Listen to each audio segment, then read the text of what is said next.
বৈষম্য বিরোধী ছাত্র আন্দোলনে গণহত্যার বিচারের দাবি এবং গৌরবজনক প্রতিবাদে বাংলাদেশ খেলাফত মজলিস পটুয়াখালী জেলা শাখার আজকে এই বিশাল গণসমাবেশের প্রধান অতিথি বাংলার সিংহ পুরুষ রাজপথের সৈনিক বারবার তারা নির্যাতিত মুসলিম নেতা শাইখুল হাদিস ইবনে শাইখুল হাদিস আল্লামা মুহাম্মদ মাহমুদুল হক আমির মজলিস বাংলাদেশ খেলাফত মজলিস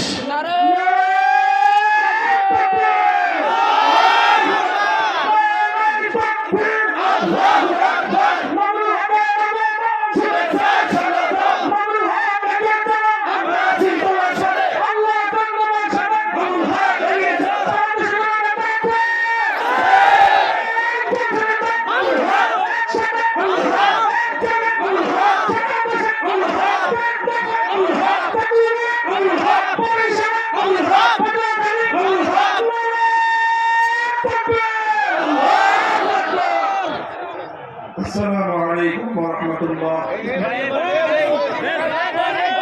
الحمد لله رب العالمين والصلاة والسلام على سيد الأنبياء والمرسلين وعلى آله وأصحابه أجمعين. أما بعد أعوذ بالله من الشيطان الرجيم. بسم الله الرحمن الرحيم.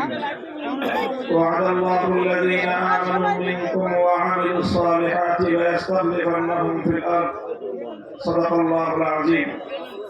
বাংলাদেশ খেলাফত মজলিস পটুয়াখালী জেলা শাখা কর্তৃক আয়োজিত আজকের এই গণসমাবেশে উপস্থিত সংগ্রামী সভাপতি, উপস্থিত বাংলাদেশ খেলাফত মজলিসের সংগ্রামী মহাসচিব মাওলানা জালালউদ্দিন আহমদ সহ কেন্দ্রীয় নেতৃবৃন্দ, পটুয়াখালী জেলা শাখার নেতৃবৃন্দ, অন্যান্য সহযোগী সংগঠন সমূহের দায়িত্বশীল ভাইরা এবং আজকের মঞ্চে উপস্থিত পটুয়াখালী জেলার সর্বস্তরের সম্মানিত ওলামায়ে কেরাম, শীর্ষ ওলামায়ে কেরাম এবং সমবেত পটুয়াখালী জেলাবাসী, বাংলাদেশ খেলাফত মজলিস ও সহযোগী সংগঠন সমূহের বিভিন্ন শাখা থেকে সমবেত আমার প্রাণপ্রিয় নেতাকর্মী ভাইয়েরা, সর্বপ্রথম আমি আল্লাহ পাক রব্বুল আলামিনের শুকরিয়া আদায় করছি, যিনি বাংলাদেশের মানুষের বুকের উপর চেপে বসা জগদ্দল পাথর স্বৈরাচারী ফ্যাসিবাদী শেখ হাসিনা সরকার উৎখাত করে দিয়ে এদেশের মানুষকে মুক্ত আকাশে নিঃশ্বাস গ্রহণ করার সুযোগ করে দিয়েছেন।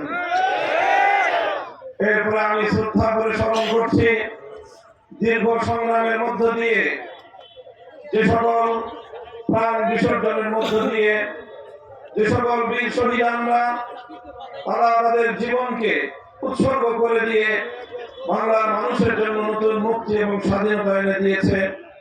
স্মরণ করছি সেই 2009 সালের পিলখানা ট্রাজেডিতে শাহাদাত বরণকারী 57 জন দেশপ্রেমিক সেনা কর্মকর্তাকে।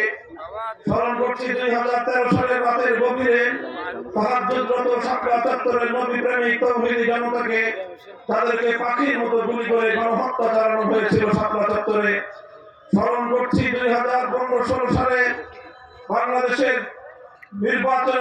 প্রশাসনের নির্বাচনের বিরুদ্ধে প্রতিবাদ করতে গিয়ে প্রাণ হারিয়েছেন বিরোধী মত এবং পথের যে সকল নেতা কর্মীরা। স্মরণ করছি মরহুম আল্লামা সাঈদী রহমাতুল্লাহি আলাইহির বিরুদ্ধে একটি প্রশাসনের রায় ঘোষণার প্রেক্ষিতে বাংলাদেশের কোরআন প্রেমিক তৌহিদ জনতার বিক্ষুব্ধ প্রতিবাদে গুলি করে হত্যা করা হয়েছিল যেই শতাধিক বীর শহীদদেরকে। স্মরণ করছি 2021 সালে মোদী বিরোধী আন্দোলনে শাহাদাত বরণকারী হেফাজতে ইসলামের 26 জন নেতা কর্মীকে। স্মরণ করছি সর্বশেষ জুলাই আগস্ট 2024-এর বিপ্লবে শাহাদাত বরণকারী 2 সহস্রাধিক বাংলার দামাল সন্তানদেরকে, যাদের ত্যাগ, কোরবানি এবং শাহাদাতের রক্তের বিনিময়ে বাংলাদেশ ফ্যাসিবাদ মুক্ত হয়েছে এবং বাংলাদেশ নতুনভাবে তার স্বাধীনতা ফিরে পেয়েছে এবং বাংলাদেশে ইসলামী বিপ্লবের পরিবেশ তৈরি হয়েছে। সংগ্রামী সাথী বন্ধুগণ, আমরা ব্যর্থহীন ভাষায় বলতে চাই, বাংলাদেশের মানুষ ঐতিহাসিকভাবে এদেশের মাটিকে মুক্ত করার জন্য, আধিপত্যবাদী শক্তির হাত থেকে দেশের জনগণকে মুক্ত করার জন্য, সাম্রাজ্যবাদী শক্তিকে দমন করার জন্য অনেক সংগ্রাম করেছে, অনেক লড়াই করেছে, এদেশের মানুষ অনেক রক্ত দিয়েছে। কিন্তু একটি দুর্ভাগ্যজনক বিষয় হলো বারবার বাংলার মানুষ প্রতারিত হয়েছে। 1947 সালে দেশ বিভাগের মাধ্যমে মুসলমানদের জন্য যে ভূখণ্ড অর্জিত হয়েছিল, সেই ভূখণ্ডে আল্লাহর কোরআনের শাসন কায়েম করবার প্রতিশ্রুতি দিয়েও 24 বছর পর্যন্ত জাতির সঙ্গে বিশ্বাসঘাতকতা গাদ্দারি করেছিল পশ্চিম পাকিস্তানের স্বৈর শাসকেরা। 1971 সালে জালিমের বিরুদ্ধে মুসলিমের লড়াইয়ের কথা বলে বাংলার জনতা যখন 9 মাসের মুক্তি সংগ্রাম করলো, সেই মুক্তিযুদ্ধে বিজয় অর্জন করবার পর যেখানে 1971-এর 25শে মার্চ থেকে 16 ডিসেম্বর পর্যন্ত মুক্তিযুদ্ধ হলো, সংগ্রাম হলো, কখনো কোনদিন কোন নেতা, কোন নেতৃবৃন্দ ধর্মনিরপেক্ষতার কথা বলেনি। সেখানে 71-এ মুক্তিযুদ্ধে বিজয় অর্জন করার কিছুদিন পর বাংলাদেশের স্বাধীনতার মুক্তিযুদ্ধে নেতৃত্ব দানকারী আওয়ামী লীগ নেতা শেখ মুজিবুর রহমান সাহেব প্রথমে মুক্তি পাওয়ার পর বাংলাদেশে না এসে লন্ডন থেকে না দিল্লি হয়ে ভারতের তৎকালীন প্রধানমন্ত্রী শ্রীমতী ইন্দিরা গান্ধীর প্রেসক্রিপশন অনুযায়ী ৭২-এর সংবিধানে বাংলাদেশের স্বাধীনতার চেতনা পরিপন্থী ধর্মনিরপেক্ষ মতবাদকে অন্তর্ভুক্ত করে মুক্তি সংগ্রামকে মুক্তিযুদ্ধের সঙ্গে তিনি বিশ্বাসঘাতকতা করেছেন। সংগ্রামী সাথী বন্ধুগণ, এভাবেই ৭১-এর মুক্তিযুদ্ধের বিরুদ্ধে ৭২-এর সংবিধানের মধ্য দিয়ে নতুন চেতনা দাঁড় করানো হয়েছে।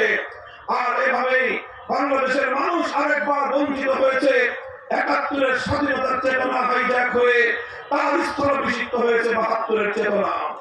এভাবেই 50 বছর পর্যন্ত বাংলাদেশের মানুষকে ৭১-এর নামে ৭২-এর চেতনাকে আবার চেষ্টা করা হয়েছে।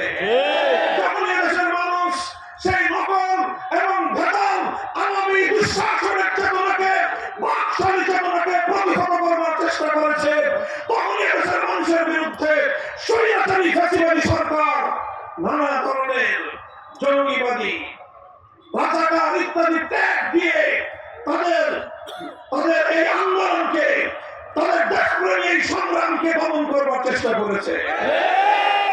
এরপর 15 বছর পর্যন্ত তারা বাংলাদেশটাকে, বাংলাদেশের মানুষকে সব ধরনের অধিকার থেকে বঞ্চিত করেছে, ভোটের অধিকার থেকে বঞ্চিত করেছে, অর্থনীতির অধিকার থেকে বঞ্চিত করেছে, নিরাপত্তার অধিকার থেকে বঞ্চিত করে খুন আর হত্যাকাণ্ডের দেশে পরিণত করেছে বাংলাদেশকে। সংগ্রামী সাথী বন্ধুগণ, এভাবে গোটা বাংলাদেশকে মৃত্যুপুরীতে পরিণত করে, মূলত বাংলাদেশকে অস্থিতিশীল করে, বাংলাদেশের উন্নয়নের ধারাকে চিরতরে বন্ধ করে দিয়ে এদেশটাকে একটি অন্য দেশের, ভিন দেশের গলদ রাজ্যে পরিণত করবার চেষ্টা করেছে। মূলত আমরা পর্যবেক্ষণ করলে বুঝতে পারি এই পতিত ফ্যাসিবাদী স্বৈরাচারী শেখ হাসিনা তার 50 বছরের যে রাজনীতি, সেই রাজনীতিকে যদি পর্যবেক্ষণ করা হয়, পর্যালোচনা করা হয়, শেখ হাসিনার রাজনীতির দুটি মৌলিক বৈশিষ্ট্য ছিল। 1 নম্বর, শেখ হাসিনা রাজনীতি করেছে বাংলাদেশে প্রতিশোধ গ্রহণের রাজনীতি। শেখ হাসিনা বাংলাদেশে রাজনীতি করেছে বিভাজনের রাজনীতি। 1975 সালে তার বাবা শেখ মুজিবুর রহমান সাহেব যখন 72 থেকে 75 সাল পর্যন্ত 30,000 বাংলার যুবক জনতাকে মায়ের কোল থেকে কেড়ে নিয়ে হত্যা করেছিল এবং বাকশাল কায়েম করে সকল মত এবং পথকে রুদ্ধ করে দেওয়ার একদলীয় স্বৈরতন্ত্র কায়েম করেছিল, তার বিনিময়ে, তার প্রতিরোধেই 75-এর অভ্যুত্থান হয়েছিল এবং শেখ মুজিবুর রহমানকে সপরিবারে প্রাণ দিতে হয়েছিল। কিন্তু শেখ হাসিনা, সে শুধুমাত্র কেন তার বাবার খুন হলো, হত্যা হলো, এজন্য সে বাংলাদেশের মানুষের বিরুদ্ধে ক্ষিপ্ত হয়ে উঠেছিল। 75-এর 15ই আগস্টের পর আন্তর্জাতিক গণমাধ্যমে শেখ হাসিনা হাসিনা সাক্ষাৎকারে বলেছিল যে দেশের মানুষ তার বাবাকে হত্যা করেছে, সে সেই দেশের মানুষের কাছ থেকে প্রতিশোধ গ্রহণ করবে। এই ঘোষণা দিয়ে রাজনীতিতে পুনর্বাসিত শেখ হাসিনা 50 বছর রাজনীতি করেছে বাংলাদেশের মানুষের কাছ থেকে প্রতিশোধ গ্রহণের রাজনীতি। সে বিশ্বাস করতে দেশের মানুষ তার বাবা খুন হওয়ার পর মিষ্টি বিতরণ করে আনন্দ প্রকাশ করেছে, তাই বাংলাদেশের মানুষের প্রতি ছিল তার প্রতিহিংসা এবং বাংলাদেশের মানুষই নয় বরং শেখ হাসিনার রাজনীতিকে নিবিড়ভাবে পর্যবেক্ষণ করলে দেখা যায় সে শুধু দেশের জনগণের কাছ থেকে প্রতিশোধ দেয়নি, সে প্রতিশোধ নিয়েছে আওয়ামী লীগের কাছ থেকেও। কারণ আওয়ামী লীগের প্রতিও শেখ হাসিনার চরম ক্ষোভ ছিল। সে এক বক্তব্যে বলেছিল 15ই আগস্ট তার বাবার লাশ ধানমন্ডির 32 নম্বরে পড়েছিল দিনের পর দিন। এত বড় দল, লক্ষ লক্ষ নেতা কর্মী, কেউ এগিয়ে আসে নাই, বরং শেখ মুজিবুর রহমানকে হত্যা করার পর আওয়ামী লীগ বাংলাদেশের শাসন ক্ষমতায় অধিষ্ঠিত হয়েছিল। এই জন্য শেখ হাসিনা আওয়ামী লীগের কাছ থেকেই মূলত প্রতিশোধ গ্রহণ করেছে। বলবেন কিভাবে প্রতিশোধ গ্রহণ করেছে? সে এমন কাজ করেছে যাতে এই দেশে আর কোনদিন আওয়ামী লীগের নাম নিয়ে কেউ রাজনীতি করতে না পারে। আপনি লক্ষ্য করে দেখেন, বাংলাদেশের রাজনীতি যদি আপনারা পর্যবেক্ষণ করেন, অনেক দল, অনেক শাসন জনগণের আন্দোলনের মুখে ক্ষমতা ছাড়তে বাধ্য হয়েছে। 1990 সালে গণ অভ্যুত্থানের মুখে ক্ষমতা ছেড়েছিল হোসেন মোহাম্মদ এরশাদ, কিন্তু দেশ ছেড়ে পালিয়ে যায় নাই, কারাগারে বন্দিত্ব বরণ করেছে। 5 বছর পর্যন্ত অন্ধকার কারা প্রকাশ্যে দিন গুজরান করেছে, কিন্তু দলের নেতা কর্মীদেরকে ছেড়ে দেশ ছেড়ে পালিয়ে যায় না। বেগম খালেদা জিয়া একবার 96 সালে তার পতন ঘটেছে, আরেকবার 2006 সালে তার পতন ঘটেছে।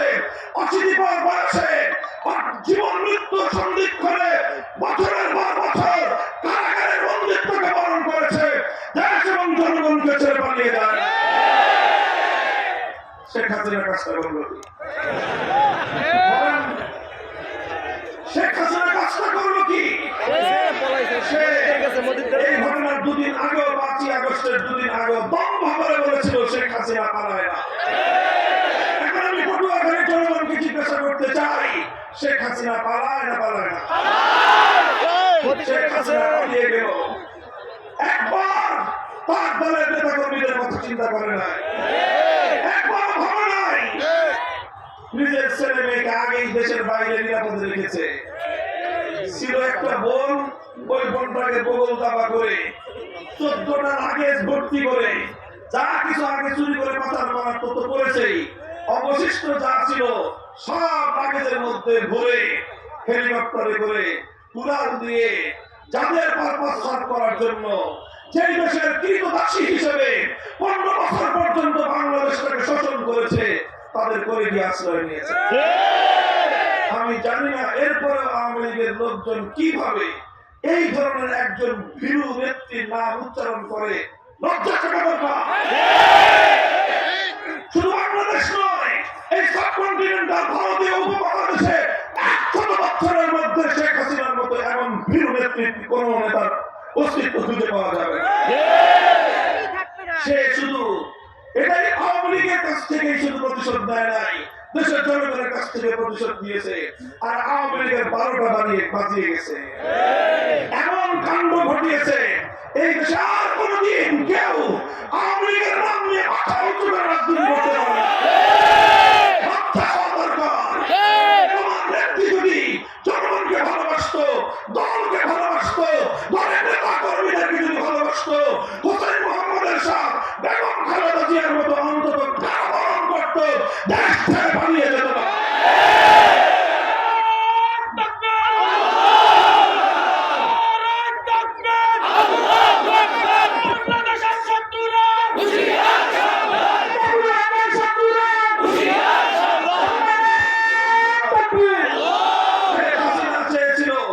বাংলাদেশকে বিভক্ত করতে।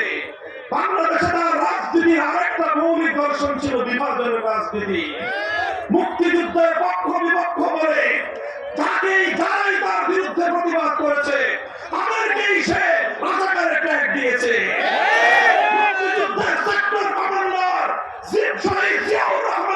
পর্যন্ত সে রাজাকার ত্যাগ দিতে ভুল করে না। অর্থাৎ তার নীতি ছিল শেখ হাসিনার পক্ষে থাকলে মুক্তিযোদ্ধা, শেখ হাসিনার প্রতিবাদ করলেই এই রাজাকারি খেলতে খেলতে খেলতে খেলতে যখন এদেশের 4 কোটি ছাত্র জনতা তাদের ন্যায্য অধিকারের দাবি নিয়ে রাজপথে নামলো, তারা বলল মেধার মূল্যায়ন চাই। শেখ হাসিনা 4 কোটি ছাত্র জনতার বুকের উপর লাঞ্ছনার আঘাত করে গোটা ছাত্র জনতাকে রাজাকারের বাচ্চা বলে গালি দিয়েছিল। যেদিন স্বৈরাচারী শেখ হাসিনা 4 কোটি ছাত্র জনতাকে রাজাকারের বাচ্চা বলে উপহাস করেছিল, গালি দিয়েছিল, সেদিনই তার ভাগ্য নির্ধারিত হয়ে গিয়েছিল। সেদিন আমার বাংলার তমাম ছাত্র জনতা বাংলাদেশের প্রতিটি শিক্ষাঙ্গন থেকে রাতের গভীরে স্লোগান উচ্চারণ করেছিল, তুমি কে আমি কে। শেখ হাসিনার রাজাকারি খেলা শেষ। এদেশের মানুষ তখন তারা বলল, ছাত্ররা বলল, অধিকার চাইতে গেলে যদি রাজাকার হওয়া লাগে, দেশের উন্নয়নের কথা বললে যদি রাজাকার হওয়া লাগে, ফ্যাসিবাদের বিরুদ্ধে কথা বললে যদি রাজাকার হওয়া লাগে, যদি ভারতীয় আধিপত্যবাদের বিরুদ্ধে সংগ্রাম করলে যদি রাজাকার হওয়া লাগে, দেশকে ভালোবাসলে যদি রাজাকার হওয়া লাগে, তাহলে গোটা বাংলাদেশ রাজাকার। সংগ্রামী সাথী বন্ধুগণ, এভাবেই তার বিভাজনের ষড়যন্ত্রের রাজনীতি বাংলার দামাল সন্তানরা ব্যর্থ করে দিয়েছে। সংগ্রামী সাথী বন্ধুগণ, 47 সাল 71-এর বিজয়ের সেই তিক্ত অভিজ্ঞতা থেকে আজ আমি বলতে চাই, অতীতের বিজয়গুলোকে বারবার ষড়যন্ত্রকারীরা চিন্তাই করেছে, বিজয়ের লক্ষ্য এবং উদ্দেশ্য ব্যাহত হয়েছে। সুতরাং 24 আগস্টের বিপ্লবের সেনানায়কদেরকে বলি, এবারে বিপ্লব ব্যর্থ হতে দেওয়া যাবে না। বৈষম্য বিরোধী ছাত্র নেতৃবৃন্দকে ধন্যবাদ জানাই। তোমরা সোচ্চার ছিলে, সোচ্চার আছো। আমি আহ্বান জানাবো, আগামী দিনেও দেশ এবং জাতীয় স্বার্থে তোমরা সোচ্চার থাকবে। এদেশের ইসলামী সংগঠনগুলো তোমাদের সাথে থাকবে, এদেশের আলেম সমাজ তোমাদেরকে সহযোগিতা করবে, এদেশের ছাত্র জনতা তোমাদের সাথে আছে। শেখ হাসিনার ষড়যন্ত্রের রাজনীতিকে ব্যর্থ করে দিয়ে জুলাই এবং আগস্টে বাংলাদেশের ছাত্র জনতার নেতৃত্বে অভূতপূর্ব ঐক্য গড়ে উঠেছিল। আপনারা দেখেছেন প্রতিটি জেলায় জেলায়, প্রতিটি রাজপথে, স্কুল, কলেজ, ইউনিভার্সিটি, আলিয়া মাদ্রাসা, কওমি মাদ্রাসার সব ছাত্ররা হাতে হাত দিয়ে ফ্যাসিবাদের মোকাবেলায় রাজপথে দাঁড়িয়ে গিয়েছিল। আর এই বিপ্লবের অন্যতম আরেকটি বৈশিষ্ট্য ছিল, রাজপথে আমরা দেখেছি আমাদের এই সিংহ শার্দুল সন্তানেরা বিপ্লব করছে, সংগ্রাম করছে, স্লোগানে স্লোগানে রাজপথ তারা উত্তপ্ত করে তুলছে। যখনই নামাজের সময় হয়ে যায়, সঙ্গে সঙ্গে ছাত্ররা আল্লাহু আকবার আযানের ধ্বনি দিয়ে রাজপথকে যায় নামাজ বানিয়ে আল্লাহর দরবারে সিজদায় লুটিয়ে পড়ে। এরপরে তারা আল্লাহর দরবারে দুহাত তুলে ফরিয়াদ জানিয়ে সাহায্য কামনা করে।